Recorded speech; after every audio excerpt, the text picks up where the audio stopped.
All right, we're going to get started in just a minute. Why don't you start finding your way back to a seat.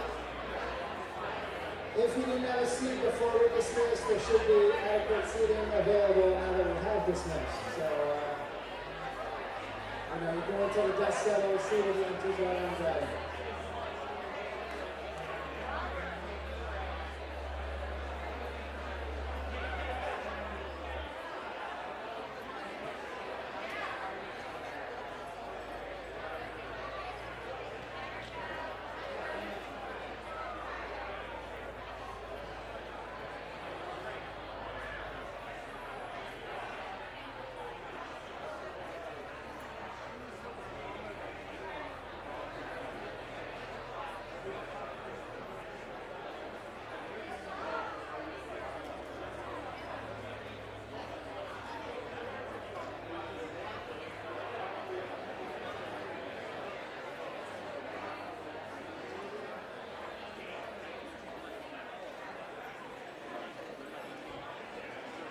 All right, well,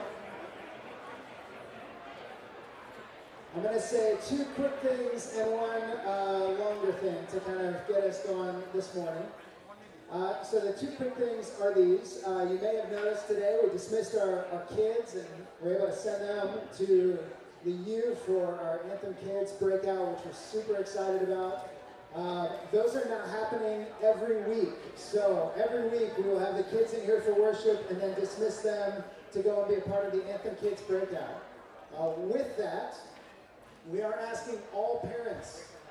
We're asking all parents to give 1 week a month to serving in Anthem Kids. We have a bazillion of them, I think was the official count. A bazillion kids. And so even if we had like a 1 to 10 ratio, we need quite a few leaders.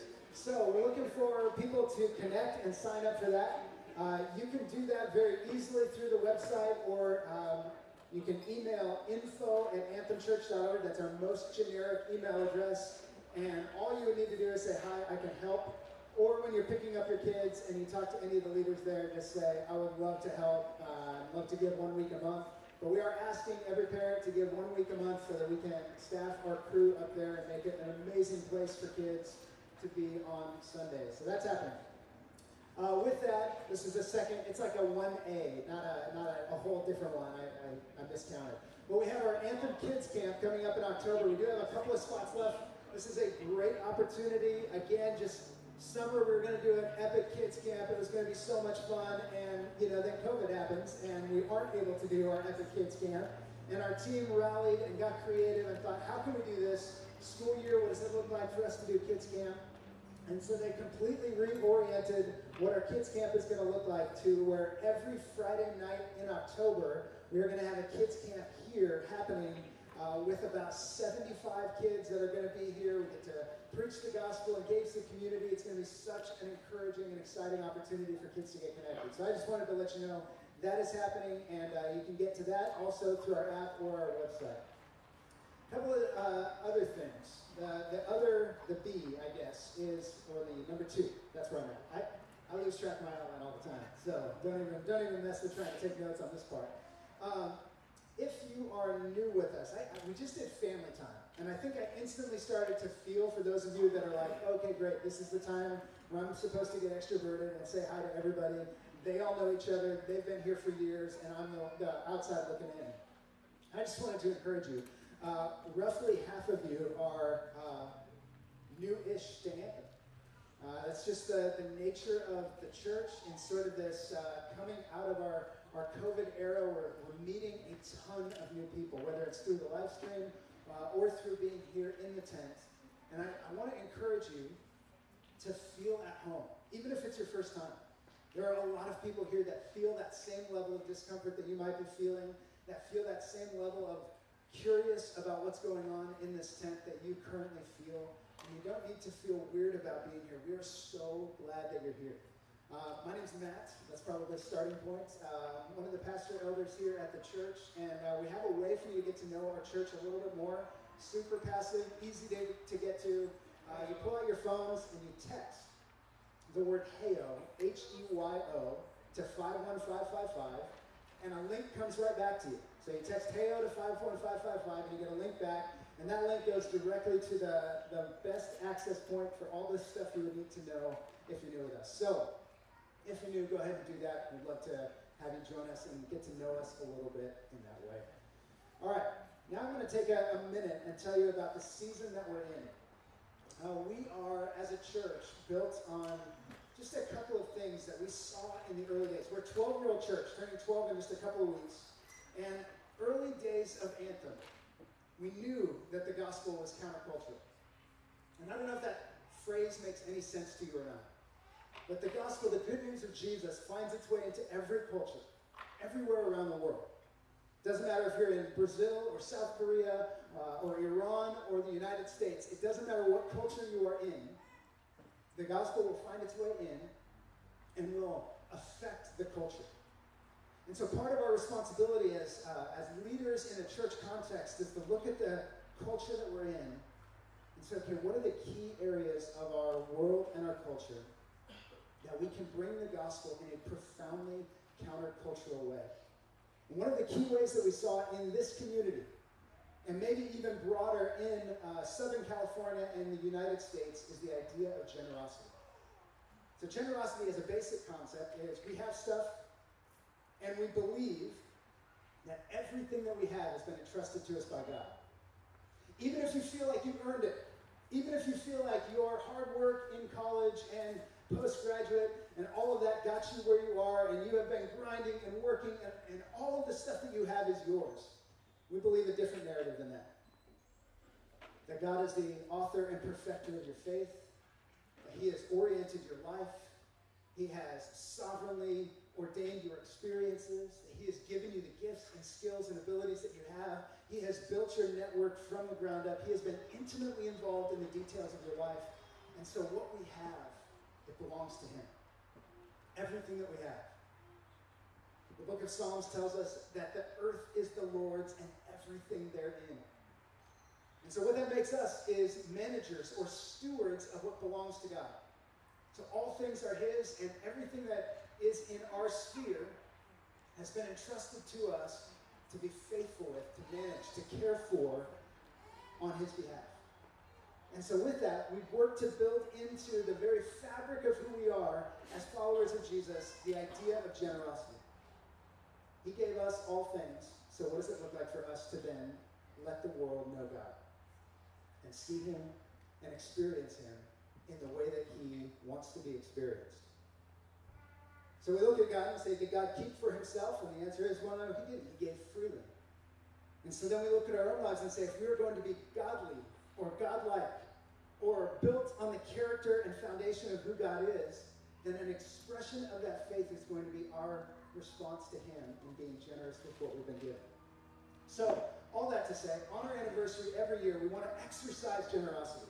Now, generosity is not an event. It is a character quality. It's a lifestyle. It's a way of going about being a follower of Jesus. To give goes beyond our money. It goes beyond our stuff. It goes into our very posture of approaching the world. But we want to be intentionally generous. And so we use our birthday or our anniversary as a church to celebrate that character quality every single year. So on our anniversary every year, we have a huge event. We call it Celebrate Generosity.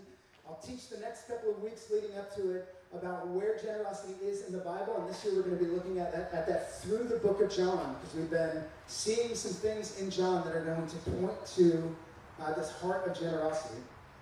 And then on our anniversary, 10/10, October 10th, we started October 11th, 2009, but if we celebrated on October 11th, y'all would be on a Monday. So, 10/10, we make adjustments. That's how it goes. So on October 10th, we're going to get all of us together. We're inviting our family of churches. So we've got a chance that Camarillo and Ventura might join us. We'll see how that works out. And we're all going to go to a park. It's Conejo Creek North. You don't need to remember these details. We'll give them to you later. Conejo Creek North. We rent out the big pavilion. We get the taco guys that show up. We have a big gathering on that day. And then on that day, and every day the week following, every single penny that comes in, we give that away. We invest that into global projects, local projects, and church planting, or reproducing church projects. And we'll be telling you all about those for the next few weeks. Today I wanted to plant the seed.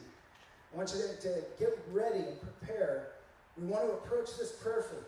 If you're a follower of Jesus, we want to take what we have and present it to him. And say, what does it look like for me to live generously? What might generosity look like this year? How can I express that? How can I press into that and even go above and beyond, even go into discomfort for the sake of demonstrating the generosity of Jesus? So that's coming up. 10:10, we'll be talking about it the next couple of weeks. I wanted to plant the seed and prepare you because this is who we are as a church. We live generously and we want to express our faith generously through how we give and how we invest in things around the world. So that's coming up, and you can honestly just be praying through what that's going to look like for you and your family to give on October 10th and the week following. And we'll tell you all about the projects we're going to be investing in. Okay. Last thing I'll share before we wrap up our time is we told you a few weeks ago that we were going to be doing a family meeting, and we told you that we would give you, I said a couple of days notice, but our team insisted that it was more than a couple of days notice. So October 17th, the week after Celebrate Generosity, we're going to be doing a family meeting, and this week we'll be sending out a video and an opportunity for feedback. We're going to talk about a couple of key things. What's happening in Anthem Kids. We want to update and share all the things that are going on there. We've had a lot of changes in our leadership and our approach, and we want to talk about that. But we're also going to be talking about our tent and outdoor, indoor, what it's like to actually figure out our steps forward, how we want to steward the property that we've been given, and we're going to ask some questions and invite some feedback, and then we'll get together and talk about that on October 17th. So again, more details to come. Just wanted to share, plant that seed that's happening. All right, I'm going to invite Rob up. Rob, come on up. This is Rob Patterson. Rob oversees. I was talking to you in the heart, and then they clap for you with their hands. So, yeah. Rob oversees all of our connections outside of the church. So what we do with a lot of this generosity is going to be in Rob's field of view. He also oversees our community groups and bringing people together inside of the church. Those are the key areas of influence that he has. He's got a deep heart for Jesus, he loves his family well, and he plays dodgeball in a league. Now, why are you laughing? This is real. I want to laugh at the Rams right now. Come on, guys. This is real. I want you. The PDL, Professional Dodgeball League. Actually, ASSL, Adult Social Sport League. Adult Social Sport League. That's exactly what it is. There's no dodgeball in that title. So is it any sport, anytime? It's kickball sometimes too? Oh, wow. Okay. Never know. What you don't want to be is on the other end of a dodgeball from this guy. He is a tour de force, and people go to work on Mondays with marks on their faces. And so just beware. There's a reason he doesn't oversee our youth ministry, because kids get pummeled. The liability insurance alone. Liability insurance alone is just went through the door. So I'm going to pray for Rob. We're going to hear from John 10 from Rob. Lord, thank you for today and this joyous opportunity that we have to open your scriptures and be affected by your word. I pray for Rob. I pray that you would put in him just a spirit of readiness to deliver the gospel in a powerful way, that we might hear and respond to your words in obedience. Lord, we love you and we praise you. It's in your name we pray. Amen. Amen. Thanks, Matt. I want to start off, and I want to throw it out to you guys and ask a question of just what are some of your absolute favorite, some of those iconic songs that are like in your heart? Sweet Child of Mine. Sweet Child of Mine, there it is. That was my first ringtone on my phone. Yes, okay. What else? Where the Streets Have No Name. Okay. I'm noticing a decade theme here. What else? There we go. Say it again. Barbara Seville. All right. There it is. We're going to have you come on up here and dance with it now. Okay, so we were mentioning some really good songs. Then we mentioned Taylor Swift. No, that's a joke. Hi, stay away from me. That's a joke. All right. But good songs and good songwriting, like, they kind of belong to people, right? At some point, a really good song, you feel like you're reading your own journal. Or sometimes you're just like, it just matches the exact emotion, the exact mood you're feeling at that moment. And so you're just going to shake it off shake it off. Such depth of so much. We're just going to move on. There's no way we can transition. We're just going to move on. Turn with me to Psalm 23. Because we forget that the book of Psalms, or this book of Psalms, is actually a book of songs. It's really hard to get those words right. And this is kind of like the top 150 playlist of the Jewish nation. These are the songs that we would sing about God. And at times they're remembering their story. There are times they're remembering their history of these different times. Just like a songwriter in Nashville would write something, guess what? They're going to write a song. And there's times that they're just like, you know what? This is what I want to feel. And so we're going to sing these songs of what we want to feel. These are things that are just true about God. I'm just going to fix our mind on that. And so we have this entire book. They're the song lyrics of what they would sing in their. And Psalm 23, I think, is one of the most just iconic songs I think ever written. There's a good chance in this room someone has Psalm 23 tattooed on their body somewhere because they love it. There's a good chance this song, Psalm 23, you've heard at funerals. At times you've been lonely, you've meditated and you've thought of these words. Because this isn't just good songwriting. This is actually divinely inspired scripture. Everything I'm about to read is true. The Lord gave David the words, and this is 100% true. Read with me. The Lord is my shepherd, I shall not want. He makes me lie down in green pastures. He leads me beside still waters.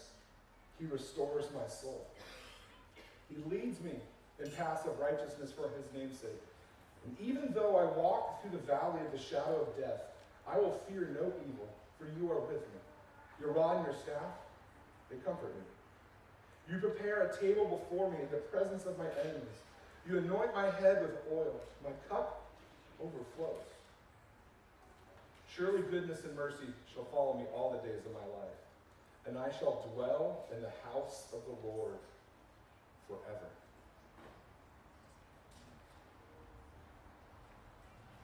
Isn't that what you want? Like, my heart is like, man, I look back at my week. It wasn't that bad of a week, but man, I really wish I had that. I really wish I felt like I was laying in green pastures and still waters and someone's putting out banquet tables in front of my enemies. Like, it sounds like a great Airbnb. Like, let's go there. My life is anxious and stressed and difficult and complicated and friendships. But this isn't a psalm about escapism with the Lord. When David wrote this, he's talking about real life. That this is the goodness of God that we can see right now. Why does he have to lead us to still waters? Because we're so anxious, we probably want to drink water otherwise.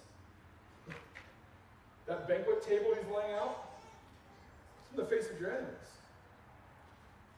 And so you can actually see yourself, even if you're having a rough time, if you're going through the valley of the shadow of death, guess what? There could be a place where you don't have to fear. Because he's there. He's with you. And so this incredible, amazing Psalm 23, it gives us, I think, a beautiful picture of how God wants to treat us. In fact, of how God does treat us. That we can be fully present to the presence of the Lord, even when going through complete grief and doubt and anxiety and all the things of life. God is the perfect shepherd we need. He is. Yahweh, the God of the Old Testament, the God of the Bible. We know him to be Jesus. He is the perfect shepherd.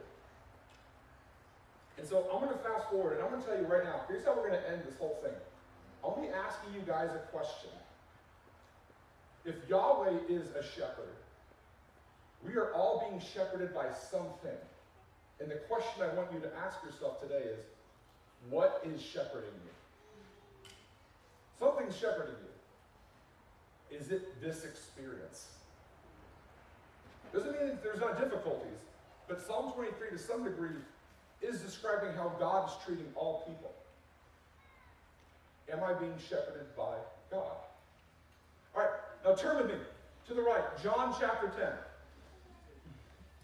Here we go. Matthew, Mark, Luke, John. For those of you who still use paper Bibles, good for you.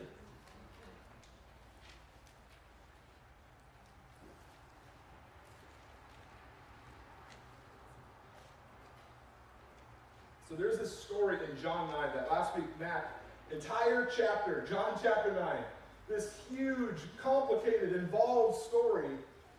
And then John 10 happens, and this is Jesus kind of giving us commentary, giving how he views what's going on in John 9.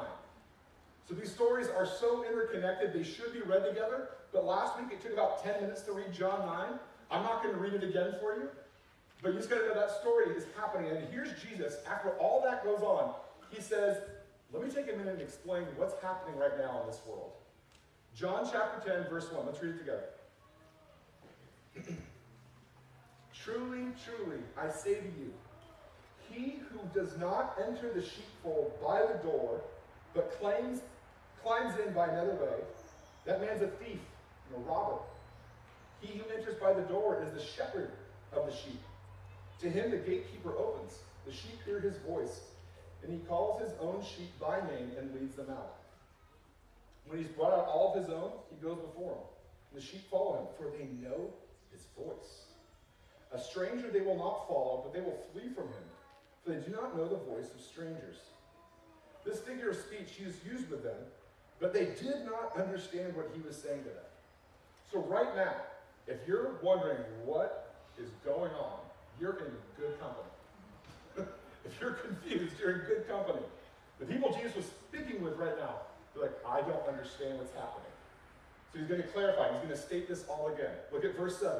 So Jesus said again to them, truly, truly, I say to you, I am the door of the sheep. All who came before me are thieves and robbers, and the sheep did not listen to them. I am the door. If anyone enters by me, he will be saved, and will go in and out and find pasture. The thief comes only to steal, to kill, and destroy. I came that they might have life and have it abundantly. I am the good shepherd. I am the good shepherd. The good shepherd lays down his life for the sheep. He who's a hired hand and not a shepherd, he does not own the sheep. He sees the wolf coming, he leaves the sheep, he flees, and the wolf snatches them and scatters them. He flees because he's a hired hand and cares nothing for the sheep. I am the good shepherd. I know my own, and my own know me.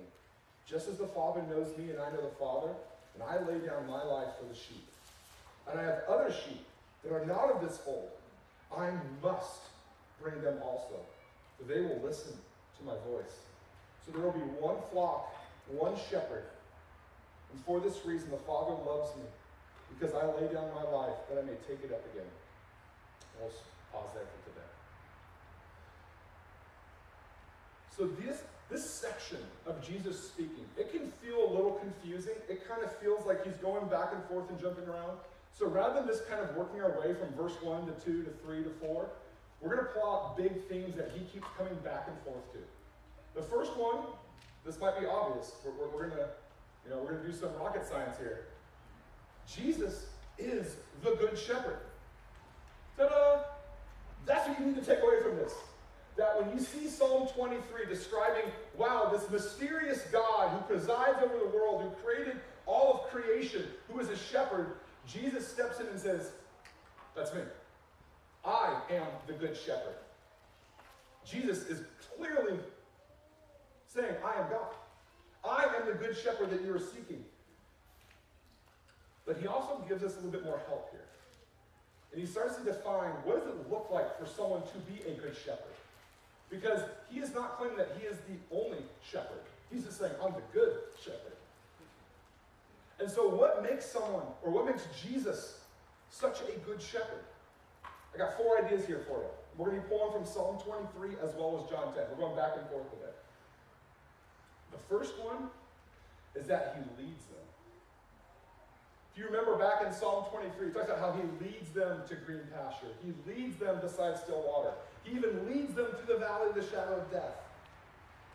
But on John 10, we actually see described how does he lead them. Now, if you guys noticed it right there in verse 4, it says that he goes before them. See, just being a leader doesn't mean you're a good leader.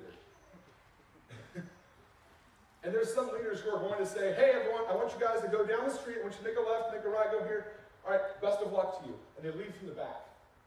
They're going to tell everyone, here's what you need to do for us to be successful. Then there's a version of leadership, which is a lot better, where you lead from the front.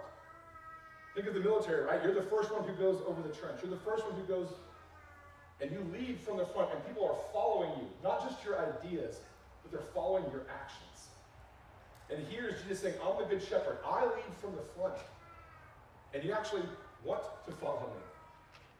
He leads them. And he doesn't just lead them anywhere, he leads them to places of provision.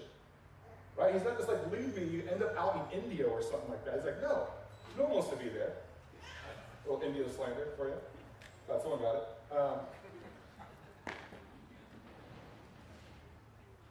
He's leading us to these places of provision. And the hard thing, I was thinking about this one. There are so many times in my life where if I'm journaling my experience, it feels like, how's he providing for me? And it feels like he's just gone. Where is he? This is not green pastures. This is not still waters. There's a lot of valley of death in this one. Where are you?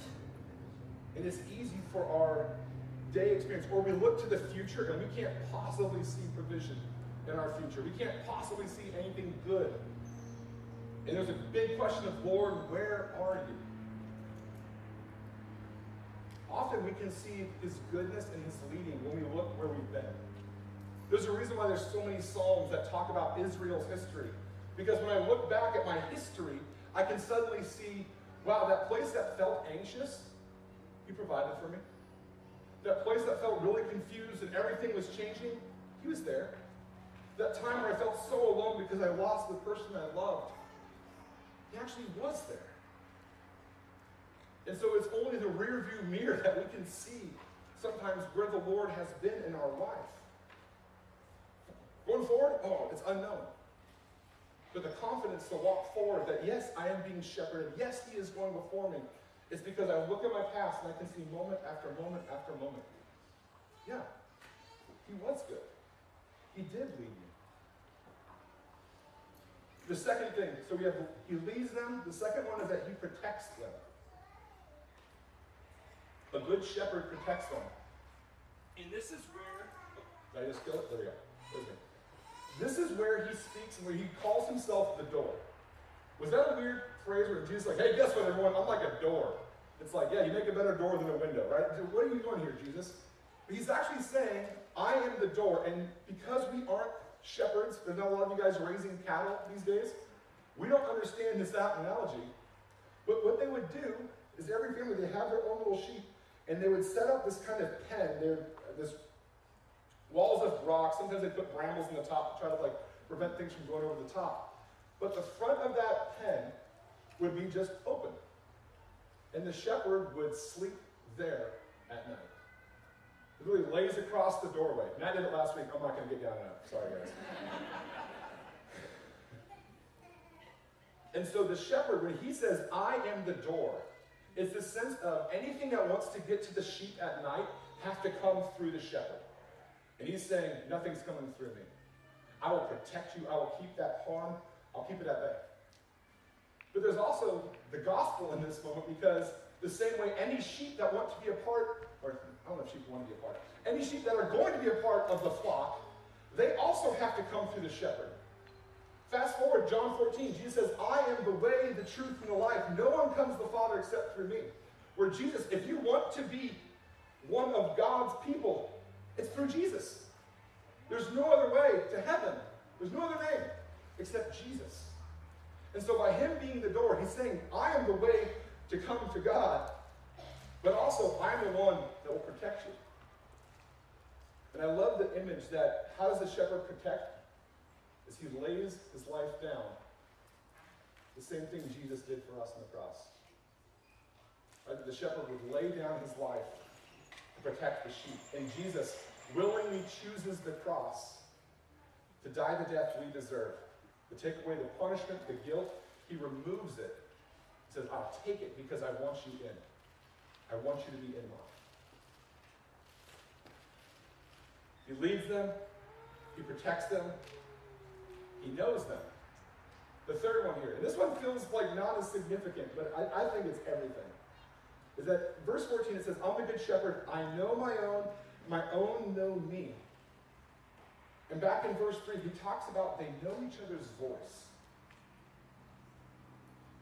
See, in this world, there's a lot of things shouting. But somehow our ears can be tuned to the voices of particular people or particular things that we know love us. Just yesterday, my son, who's in AYSO, I'm an assistant coach. And there's a lot of yelling at AYSO games because no one has a clue what's going on, including the players, right? We had 2 own goals. Your team is amazing, right? It is technically soccer, you guys. But every single kid, they might know the voice of their coach, but they know the voice of their parents because they know that's the person who loves me. So we have to coach up parents. Only say positive things about the kids. Please do not murder them. Just say good things, because they know the voice. And so my son, he's running around. He is so happy when he's playing. And then this, good job, Walter, turns his head. He hears us. He knows our voice. And I love this because it's not just that we know the voice of God. We know that voice. Eventually, we train our ear to hear it. We trust it. But there's also a sense that the shepherd knows our voice as well. He knows us. Psalm 139, which is my favorite psalm. Sorry, Psalm 23, no slander, but it talks about how much the Lord loves us. But not just that he loves us, that he really knows us. Right? It says, "O Lord, you've searched me and you know me. You know when I sit, when I rise. You perceive my thoughts from afar. Before words on my tongue, you know it completely, O Lord." It's this, the psalmist is just completely just geeking out like, God, you know my thoughts before I think them. You know my words before I say them. You know when I'm going outside. You know I'm going inside. You know everything about me. And you choose to love me. That's why the shepherd knowing the sheep is so significant. Because the next point is that the shepherd loves the sheep. But sometimes if we aren't known and someone says they love you, you don't think that the love is genuine unless they actually know you. And here's the shepherd saying, I know everything about you, and I choose to love you.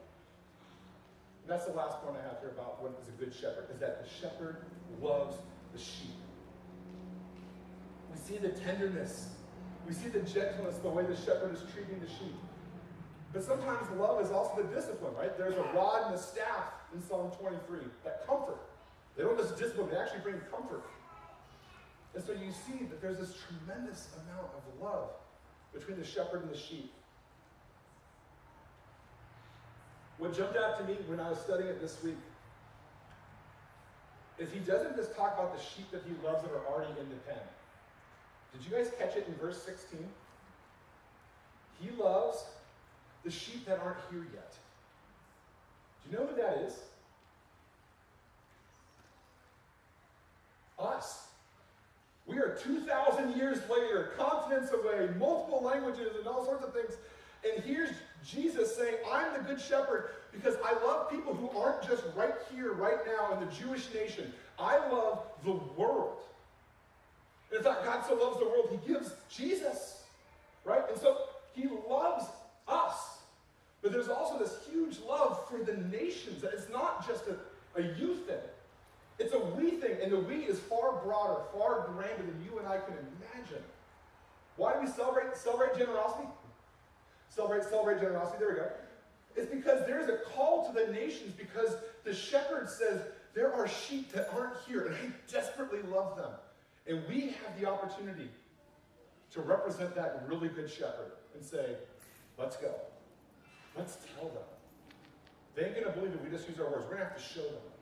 We're going to have to organize. We're going to have to mobilize. It's going to take some cash. Let's go. Let's give. Let's do it. He loves sheep that aren't even there yet. I have a hard time loving people who I already know. He's so much greater. Part of the reason why, I'm going to do a shameless plug here. Why are we doing Alpha? I don't know if you guys know this, but we're starting this Alpha program. It's Thursday nights right there at the U. We're going to be doing a dinner, and we play a film that talks about things of faith, and we just said, what do you believe? And let's talk about things of God. Why are we doing this? We're giving everything away for free. There's also childcare. We got it organized here. Probably. Because there's people here in Thousand Oaks. There's people in Moore Park. And there's people in Seamead. There's people in Newberry. And people in Westlake. There are sheep that don't know how much they are loved. And the shepherd says, go. Go find them. Be my representative. And so we want to have a place. Let's have a place where we can have these conversations. Because that is the heart of God. It's not just that he wants to use you to get someone else. It's that he desperately loves you. But he also loves other people too. And we get the honor and the privilege to represent a really good shepherd. So here we go. First point. Jesus is a good shepherd. He leads, he loves, he knows, he protects. Sounds like the Octonauts. There we go. The second one here, it's us. We are loved sheep. What a compliment. Guess what, everyone? You're a sheep. That has never been a compliment for anyone in this life, right? In this world, a lot of people are being called sheep. A lot of people are throwing it out like, oh, you're just a sheep, right? It's never like, oh, wow, thank you. It's not a compliment. And so, is Jesus just completely like trash and everyone's like, hey, I am God and you guys, let me tell you where you are. Sheeple. Right? No! That's not what he's doing here. But sheep, think about it. They are so helpless. If they aren't sheared, they will have you seen those YouTube videos of like the sheep that's so big it like falls over and it just dies. It can't get up because it's just so covered in wool. Right? They need to be led to food because they'll just eat all the grass and be like, I guess I'm out of grass. You're like, no, go 10 steps to the left. Oh, thanks. Right? They are vulnerable. Right? Lamb is tasty. It's not because sheep are such good fighters.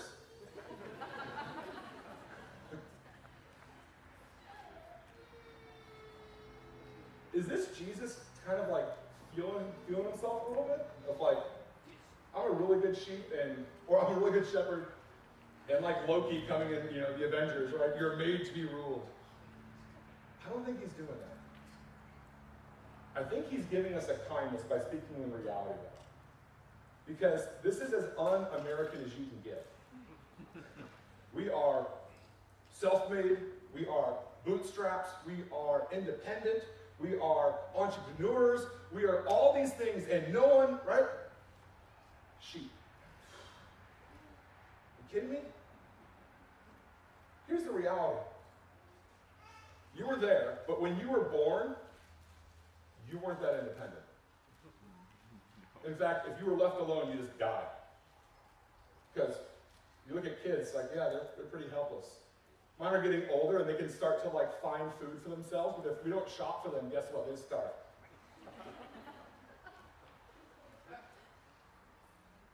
I also think of, I love movies and I love Tom Clancy novels and all these amazing like action movies. There's a sense of everyone's just innocently and ignorantly going about their lives, and then little do they know that yesterday there was almost a nuclear meltdown, but thankfully someone jumped out of a helicopter, flipped the switch, saved the day. Everyone's just ignorant. We do have people who protect us in ways we have no idea. We're being protected by someone. We're being shepherded by someone. That's not always a bad thing. And we have to trust someone in our life. I'm going to go from, I think the phrase is going from preaching to meddling, right? At some point, when I trust a money manager with my money, I have to trust them, that they're going to do with them what they said they're going to do. At some point, when a friend gives a recommendation, I trust them. At some point, when a doctor says, hey, guess what? This is what's going on in your body right now, I have to say, okay.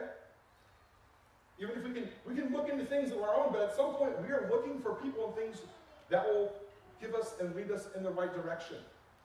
something is going to be shepherding us. That's not always a bad thing. There's community. Right now, on some level, you're trusting that what I'm saying is even true. We can fact check, we can do what we want, but we have to trust something. And I think Jesus is just pointing out, guess what, you guys? As independent as you want to be, we live in these little ecosystems of trust and relationships and places, and we are vulnerable. You don't like thinking about it, but you are. It'd be a disservice if he didn't tell us the truth.